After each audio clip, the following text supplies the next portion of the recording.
இன்றைய திருப்பலி வாசகங்கள். பொதுக்காலம் 15ஆம் வாரம் ஞாயிறு. முதல் வாசகம். மழை நிலத்தை நனைத்து விளையச் செய்கிறது. இறைவாக்கினர் எசாயா நூலிலிருந்து வாசகம். அதிகாரம் 55, இறைவார்த்தைகள் 10 முதல் 11 முடிய. ஆண்டவர் கூறுவது: மழையும் பனியும் வானத்திலிருந்து இறங்கி வருகின்றன. அவை நிலத்தை நனைத்து முளை அரும்பி வளரச் செய்து விதைப்பவனுக்கு விதையையும் உண்பவனுக்கு உணவையும் கொடுக்காமல் அங்கு திரும்பி செல்வதில்லை. அவ்வாறே என் வாயிலிருந்து புறப்பட்டு செல்லும் வாக்கும் இருக்கும். அது என் விருப்பத்தை செயல்படுத்தி எதற்காக நான் அதை அனுப்பினேனோ அதை வெற்றிகரமாக நிறைவேற்றாமல் வெறுமையாய் என்னிடம் திரும்பி வருவதில்லை. ஆண்டவரின் அருள்வாக்கு. இறைவனுக்கு நன்றி.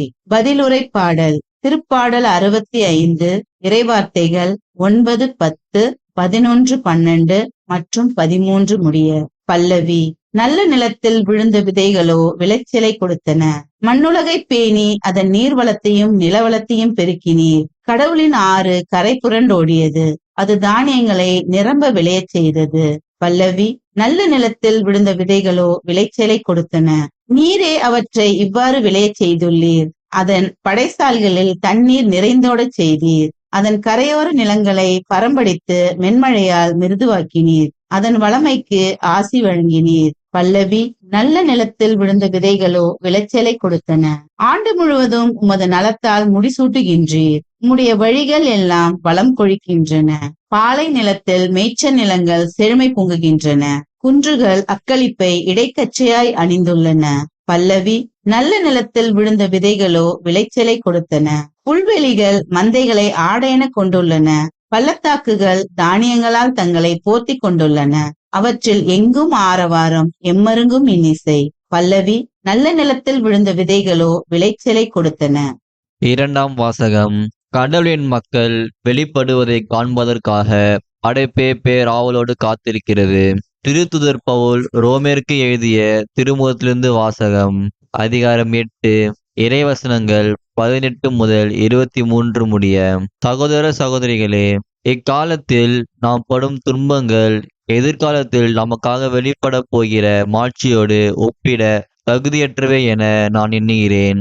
இம்மாட்சியுடன் கடவுளின் மக்கள் வெளிப்படுவதை காண்பதற்காக படைப்பே பேராவலோடு காத்திருக்கிறது. ஏனெனில் படைப்பு பயனற்ற நிலைக்கு உட்பட்டுள்ளது. தானே விரும்பியதால் அப்படி ஆகவில்லை, அதை உட்படுத்தியவரின் விருப்பத்தால் அவ்வாறு ஆயிற்று. எனினும் அது எதிர்நோக்கி இயந்த நிலையில் இல்லை. அது அழிவுக்கு அடிமைப்பட்டிருக்கும் நிலையிலிருந்து விடுவிக்கப்பட்டு கடவுளின் பிள்ளைகளுக்குரிய பெருமையையும் விடுதலையும் தானும் பெற்றுக்கொள்ளும் என்கிற எதிர்நோக்கோடு இருக்கிறது. இந்நாள் வரை படைப்பு அனைத்தும் ஒருங்கே பேறுகால வேதனையுற்று தவிக்கின்றது என்பதை நாம் அறிவோம். படைப்பு மட்டுமல்ல, முதல் கொடையாக தூய ஆவியை பெற்றுக்கொண்டுள்ள நாமும் கடவுள் நம்மை தம் பிள்ளைகளாக்கப் போகும் நாளை, அதாவது நம் உடலை விடுவிக்கும் நாளை எதிர்நோக்கி பெருமூச்சு விடுகிறோம். ஆண்டவரின் அருள்வாக்கு. இறைவனுக்கு நன்றி. நற்செய்திக்கு முன் வாழ்த்தொலி. அல்லேலுயா, அல்லேலுயா. இறைவனின் வார்த்தையே விதை, அதை விதைப்பவர் கிறிஸ்துவே. அவரை கண்டடைபவர் எல்லாரும் என்றென்றும் நிலைத்திருப்பார். அல்லேலுயா, அல்லேலுயா. நற்செய்தி வாசகம். விதைப்பவர் விதைக்க சென்றார். மத்தேயு எழுதிய தூய நற்செய்தியிலிருந்து வாசகம். அதிகாரம் 13, இறை வார்த்தைகள் 1 முதல் 23 முடிய. அக்காலத்தில் இயேசு வீட்டிற்கு வெளியே சென்று கடலோரத்தில் அமர்ந்தார். மக்கள் பெருந்திரளாய் அவரிடம் ஒன்று கூடி வந்தனர். ஆகவே அவர் படகில் ஏறி அமர்ந்தார். திரண்டிருந்த மக்கள் அனைவரும் கடற்கரையில் நின்று கொண்டிருந்தனர். அவர் உவமைகள் வாயிலாக பலவற்றை குறித்து அவர்களோடு பேசினார். விதைப்பவர் ஒருவர் விதைக்க சென்றார். அவர் விதைக்கும் பொழுது சில விதைகள் வழியோரம் விழுந்தன. பறவைகள் வந்து அவற்றை விழுங்கிவிட்டன.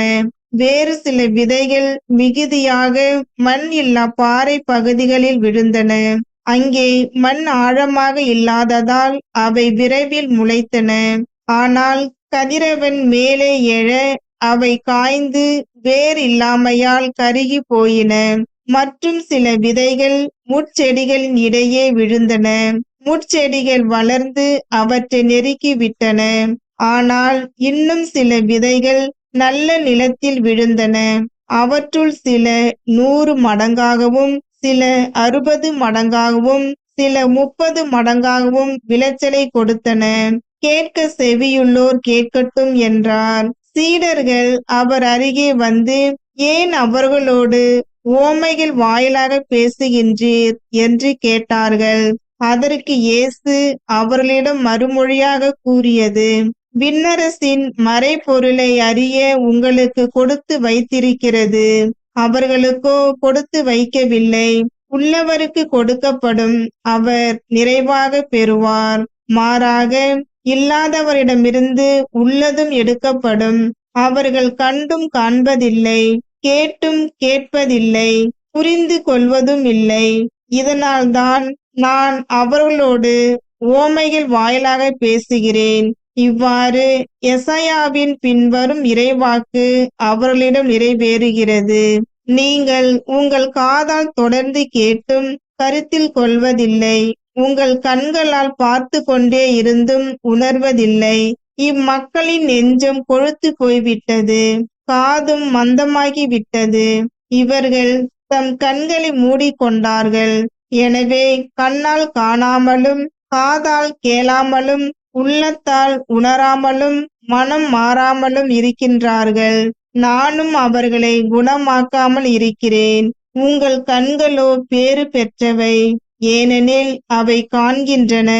உங்கள் காதுகளும் பேறு பெற்றவை, ஏனெனில் அவை கேட்கின்றன.